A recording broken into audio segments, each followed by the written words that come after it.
My name is Elena Harper. I'm 26. On Saturday, June 8th at 7:47 p.m., my adoptive father slapped me across the face in front of 35 people at his own birthday party because I gave him a wallet that cost $92 instead of the designer watch he wanted. The sound echoed across the backyard. Champagne flutes stopped midair. String lights swayed in the silence. My left cheek burned so hot I could feel my pulse in my teeth.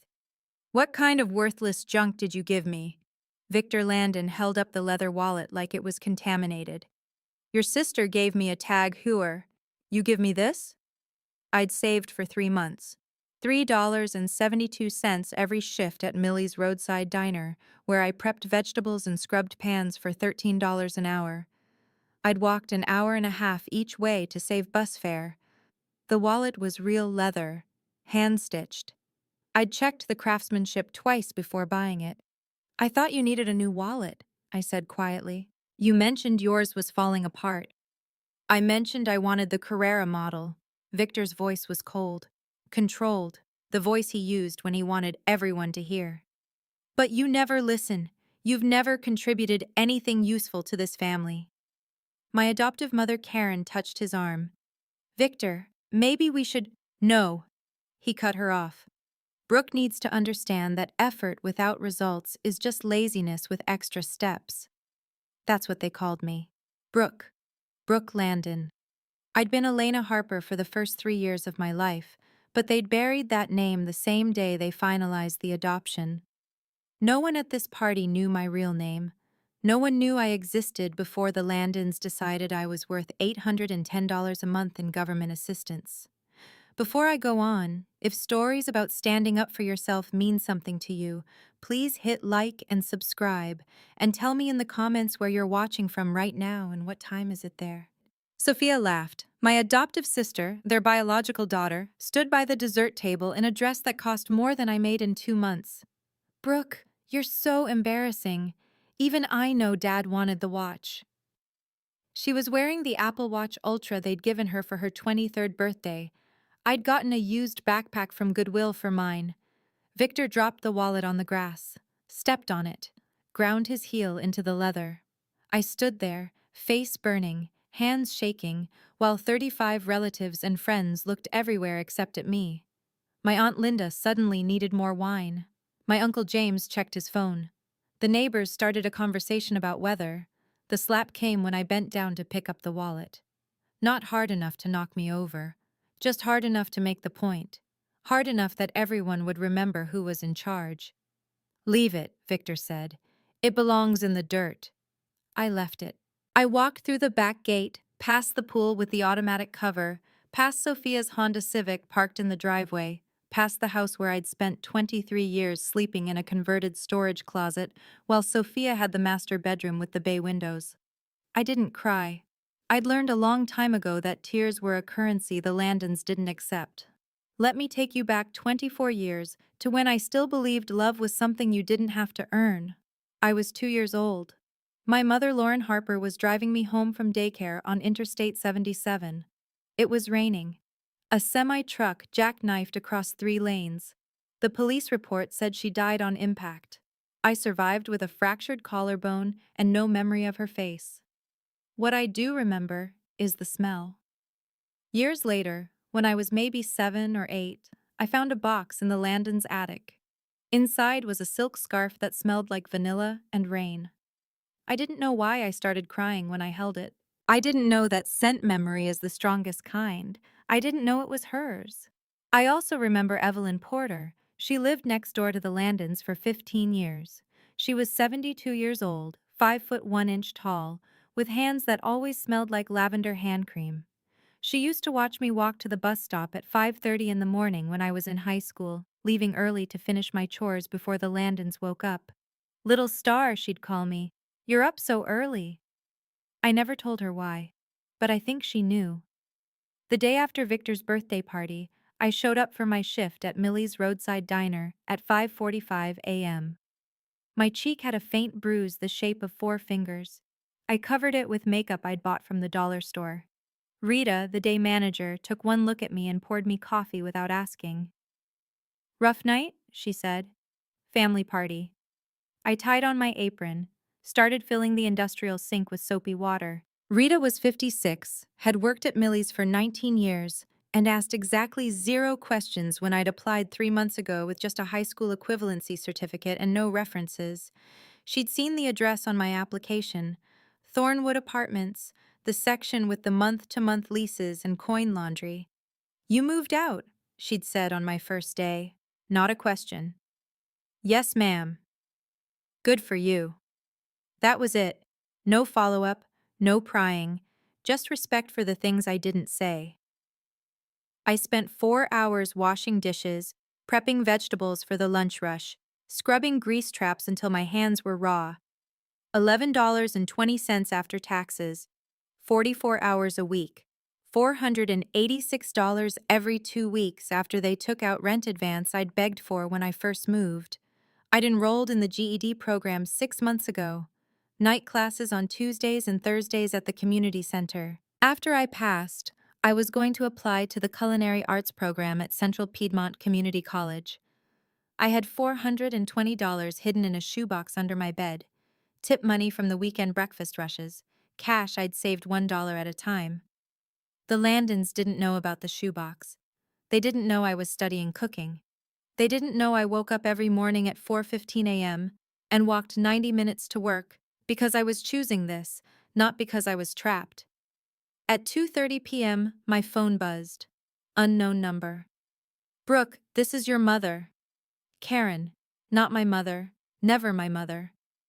"Hi," I said. "We need to talk about your behavior yesterday. Your father is very upset." My hands were deep in dishwater. I wedged the phone between my shoulder and ear. "I'm at work." "This is more important than work. You humiliated him in front of his guests. You need to apologize." "I gave him a gift."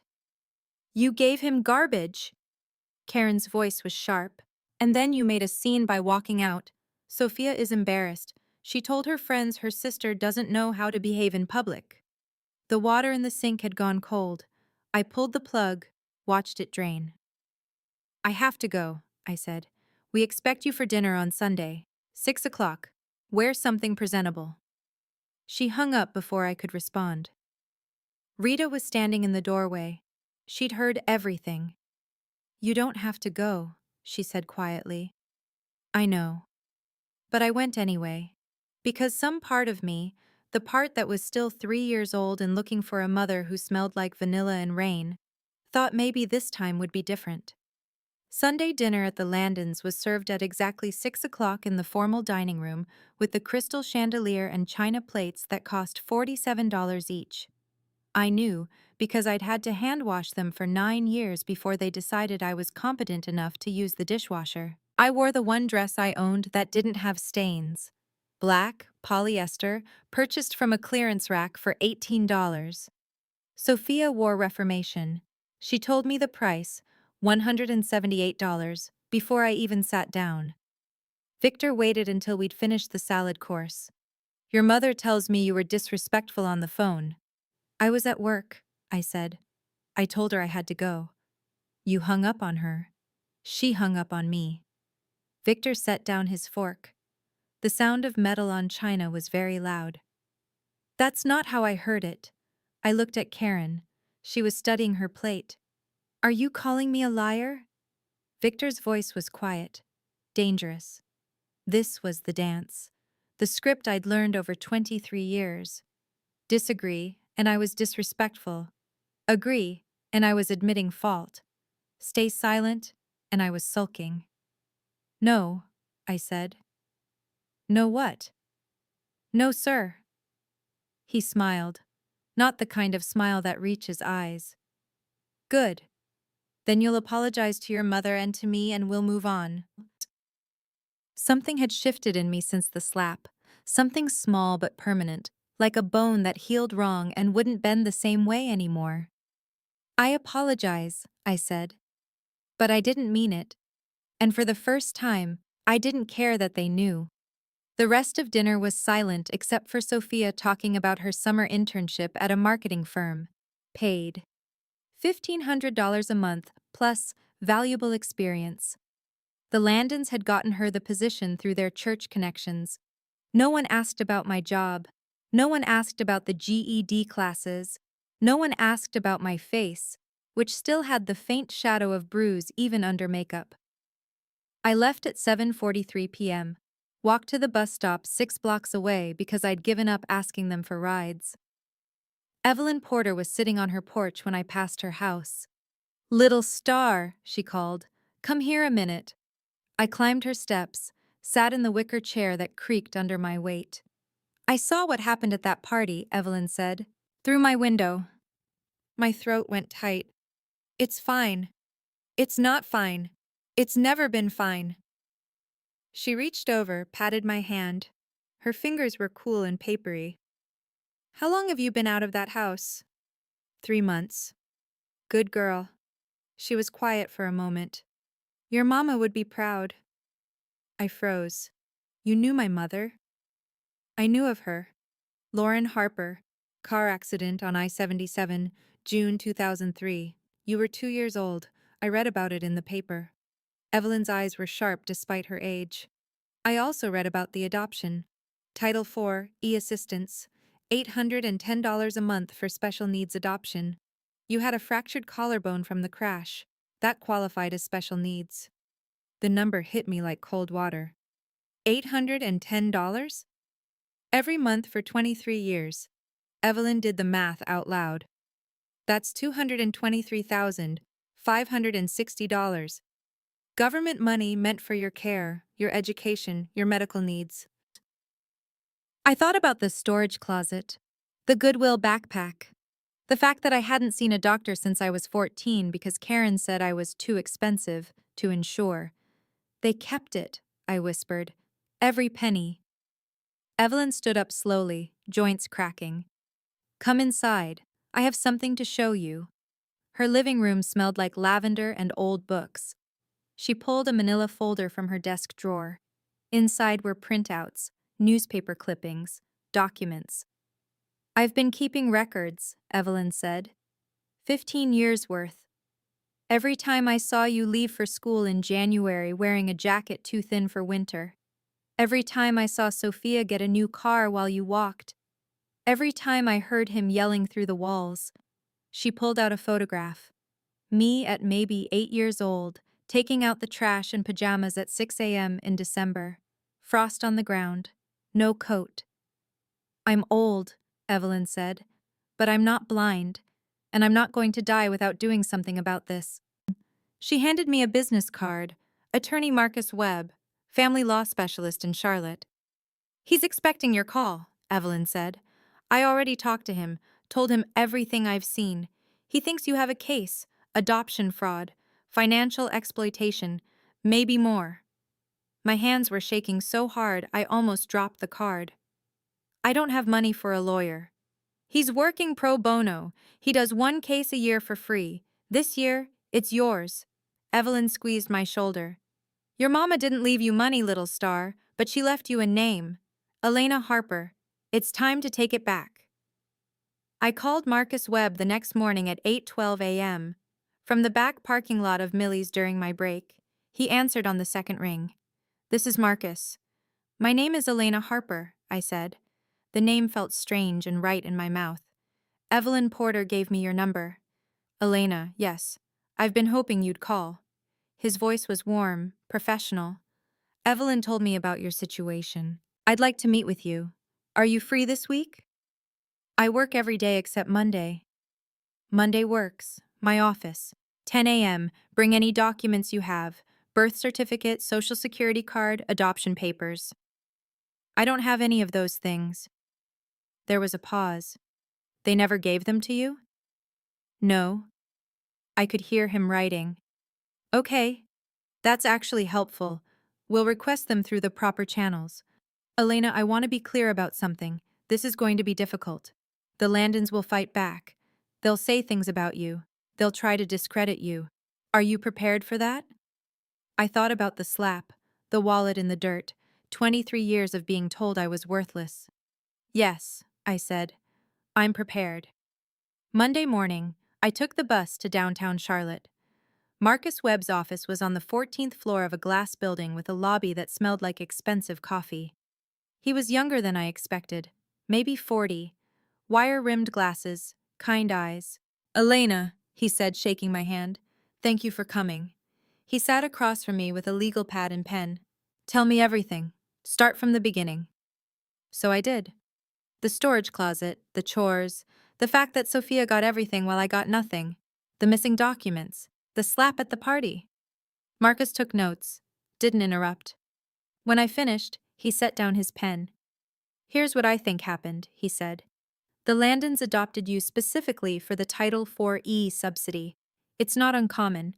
Some people see adoption assistance as income. They take in kids, collect the monthly payment, and provide the bare minimum care. Can we prove that? We can try. We'll need financial records showing where that money went. We'll need witnesses who can testify to your living conditions. We'll need medical records, or the lack of them, showing neglect." He leaned forward.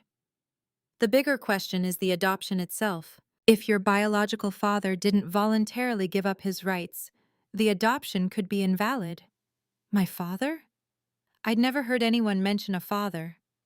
"Ethan Harper. He's listed on your original birth certificate.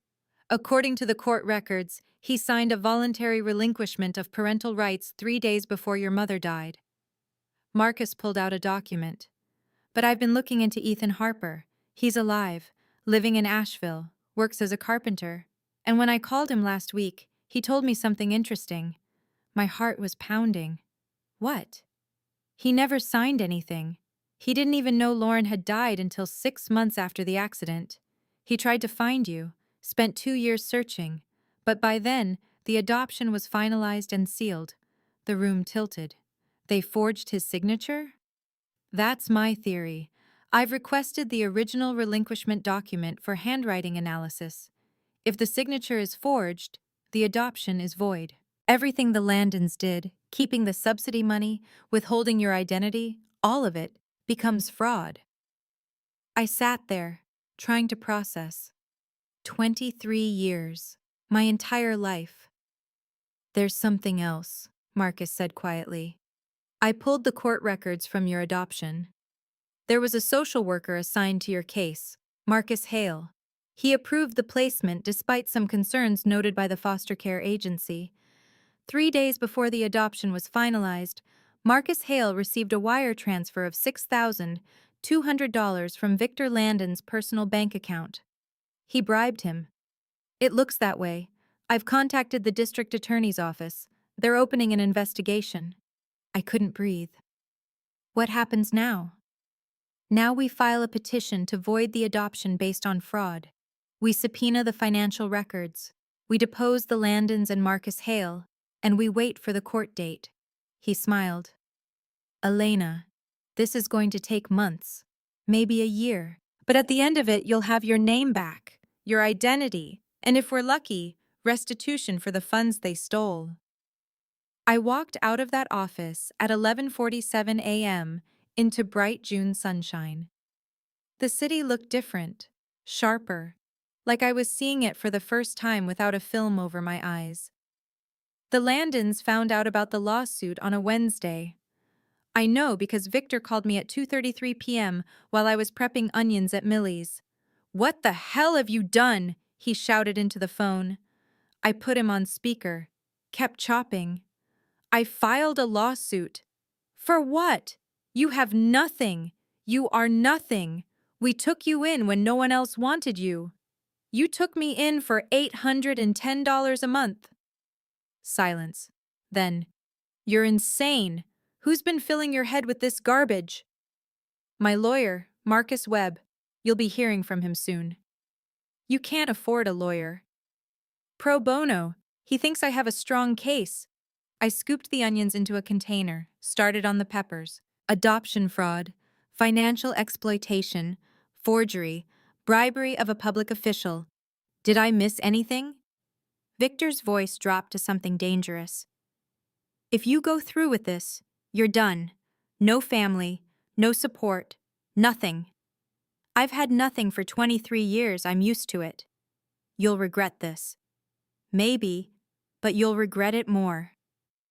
I hung up. My hands were steady. Rita was standing in the doorway again. That took guts, she said. No, I said. That took 23 years of not having any other choice. The next 3 months were a blur of depositions and document requests. Marcus Webb moved fast. By August, we had the handwriting analysis back. Ethan Harper's signature on the relinquishment form was forged. The handwriting expert was 99% certain. The report was 52 pages long. We had the bank records showing the wire transfer to Marcus Hale. $6,200. Sent from Victor Landon's personal account on March 8, 2008, 5 days before the adoption was finalized. We had Title IV disbursement records. $223,560 paid to the Landons over 23 years, not one penny spent on my education, medical care, or clothing. Karen had purchased a Mercedes last year, cash, $48,000. We had Evelyn Porter's testimony.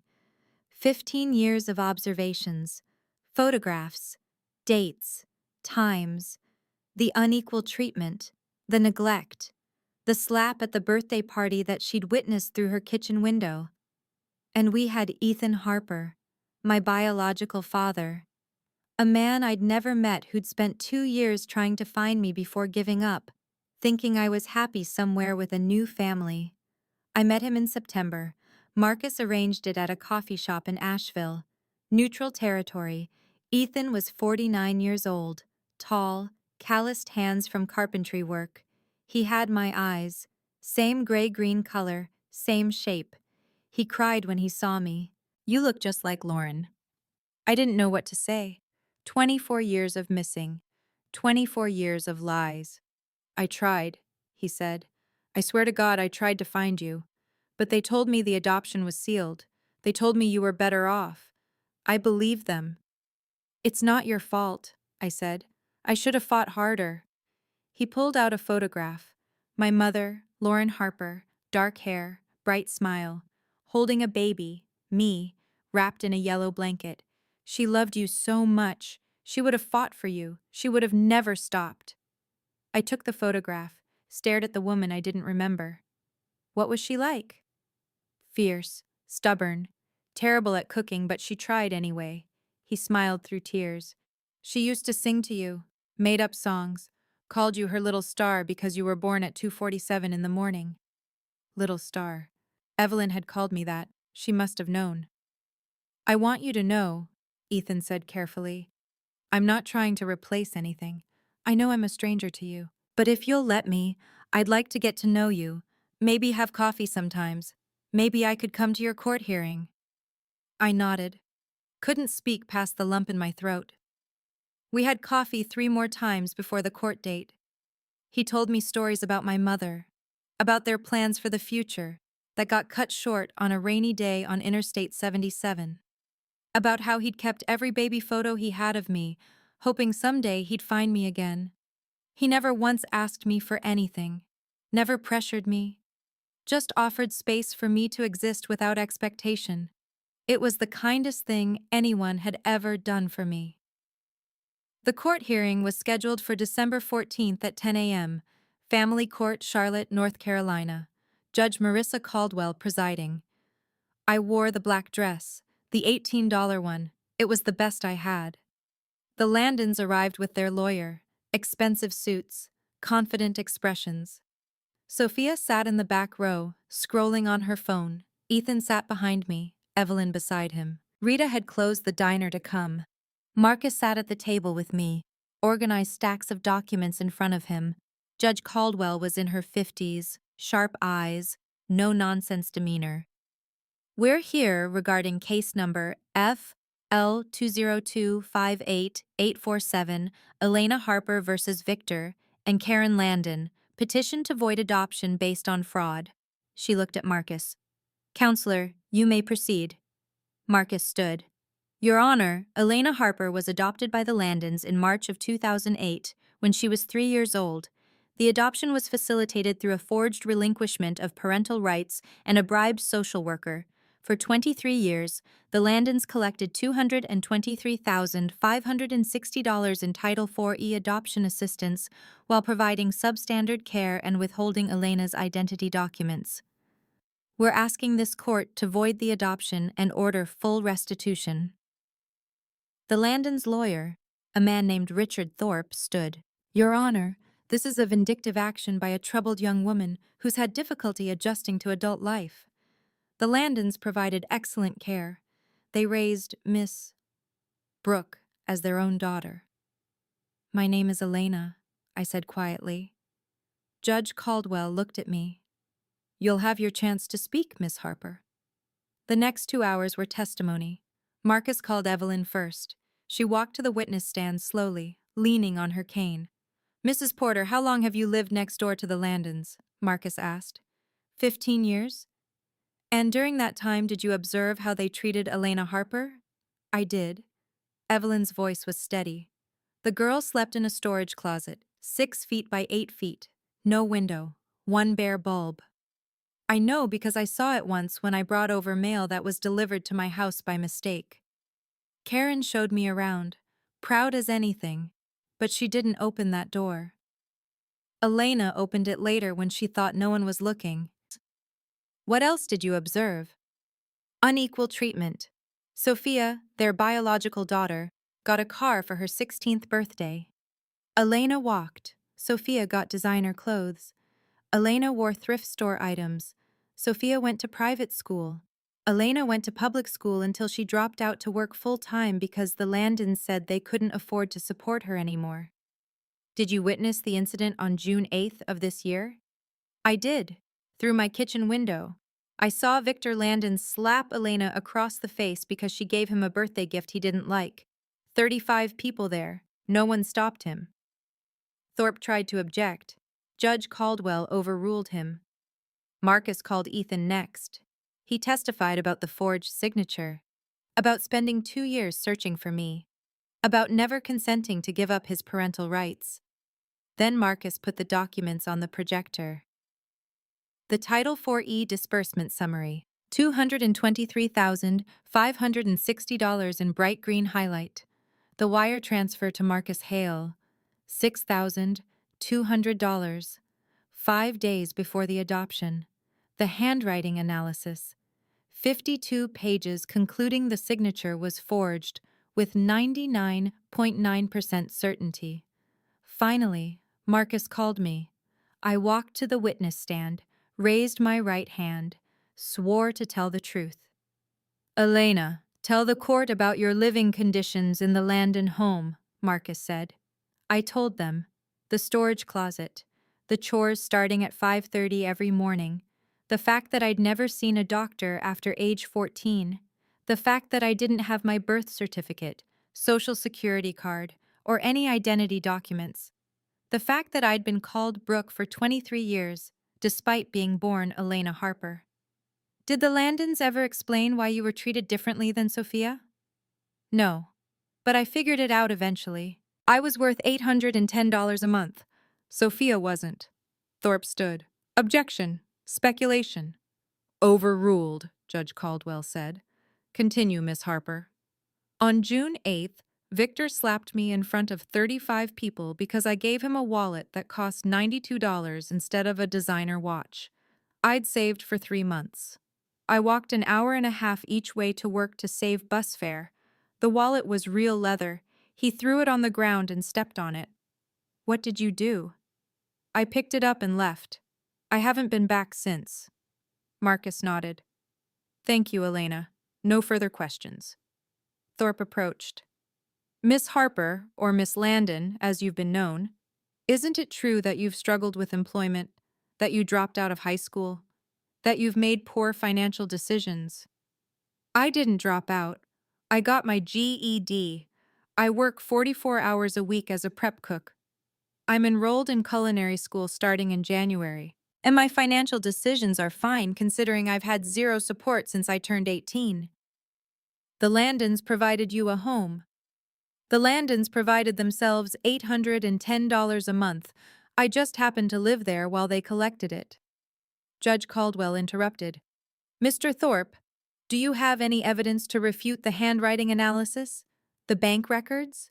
The witness testimony? Your Honor, families are complicated.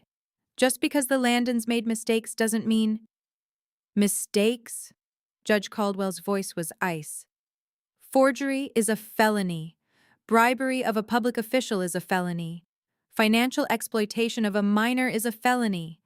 Are those the mistakes you're referring to? Thorpe sat down. Judge Caldwell looked at the Landons. Mr. and Mrs. Landon, do you have anything to say before I rule? Victor stood, confident, entitled. Your Honor, we raised that girl. We gave her a home.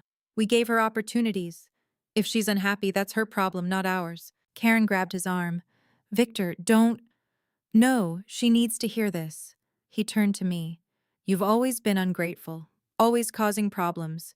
We should have left you in foster care where you belonged. Mr. Landon, Judge Caldwell said sharply, sit down. But Victor wasn't done. He was unraveling. 23 years of control slipping through his fingers. You want to know the truth? The truth is you were easy money. $810 a month for doing nothing. We fed you. We clothed you. You should be thanking us. Victor, shut up. Karen was pale, shaking. Why? She's going to hear it anyway. Yeah, I paid Marcus Hale $6,200. Yeah, I forged Ethan Harper's signature. So what? The system is broken. We just worked around it. The courtroom was silent. Marcus didn't move, didn't smile, just let Victor keep talking. And you know what the funny part is? Victor looked at me. We were going to file for adult guardianship. Keep the subsidy going past your 26th birthday, but you moved out too fast. Cost us almost $10,000 a year. Judge Caldwell was writing furiously. Are you finished, Mr. Landon? Victor seemed to realize what he'd said. The color drained from his face. Your Honor, I was speaking emotionally. I didn't mean… Sit down. He sat. Judge Caldwell looked at the documents in front of her, then at me, then at the Landons. I've been a family court judge for 17 years. I've seen a lot of terrible things. But this… She shook her head. This is exploitation in its purest form. You took a child who'd lost her mother, and you turned her into a profit center. You erased her identity. You denied her basic care. You collected $223,560 meant for her education and medical needs, and you spent it on luxury cars and designer clothes for your biological daughter. Karen was crying. Sophia had stopped scrolling on her phone. The evidence is overwhelming. The handwriting analysis proves forgery. The bank records prove bribery. Your own testimony, Mr. Landon, proves intent to defraud. Judge Caldwell's voice was hard.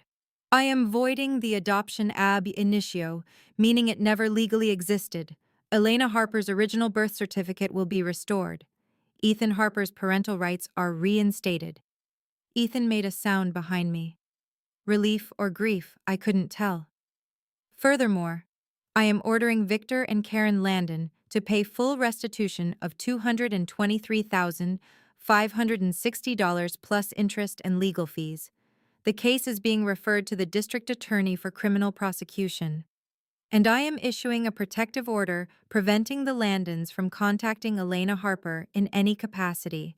She brought down the gavel. We're adjourned. The Landons sat frozen. Their lawyer was already packing his briefcase, distancing himself. I stood up slowly. My legs were shaking. Ethan hugged me. Evelyn squeezed my hand. Rita was crying in the back row. Marcus was grinning. You did it, Elena. But I didn't feel victorious. I felt empty. 23 years of my life, and it came down to 52 pages of handwriting analysis and a wire transfer receipt. Outside the courthouse, reporters were waiting. News had spread about the case, local news vans, cameras. Miss Harper, how does it feel to get your name back? I stopped on the steps, looked at the cameras. It feels like waking up after a really long nightmare, I said. and realizing the nightmare was real, but it's finally over. That night, I sat in my apartment, the tiny one-bedroom with the coin laundry, and read my original birth certificate for the first time. Name: Elena Marie Harper. Mother: Lauren Marie Harper. Father: Ethan James Harper. Born: March 17, 1999, 2:47 a.m. My mother had named me Elena. It meant bright light. I thought about Evelyn calling me Little Star, about being born at 2:47 in the morning, about a mother I'd never remember who'd loved me enough to give me a name that meant something.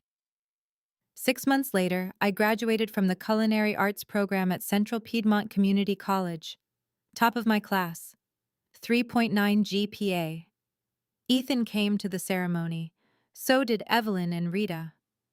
We took photos afterward, my graduation cap crooked on my head, grinning like an idiot. The Landons didn't come. They were busy with their criminal trial. Victor was facing 5 felony counts. Karen had pled guilty to conspiracy and testified against him in exchange for probation.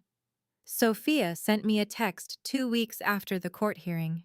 Just one line. I didn't know. I'm sorry. I didn't respond. There was nothing to say. She'd lived in that house too. She'd seen the storage closet. She'd watched me walk while she drove. Maybe she didn't know about the fraud, but she'd known about the inequality, and she'd never questioned it. The restitution money came through in March. $237,000 after interest and legal fees. I put most of it in a trust fund, kept $30,000 for living expenses and tuition for a bachelor's degree in culinary management. I moved to a better apartment, 2 bedrooms, real kitchen with a gas stove. I adopted a cat from the shelter, named her Star. Ethan and I have coffee every Sunday. We're building something slow and careful, not trying to replace 24 years, just trying to know each other now. Evelyn is still my favorite person. I bring her dinner every Wednesday. We watch Jeopardy and argue about the answers.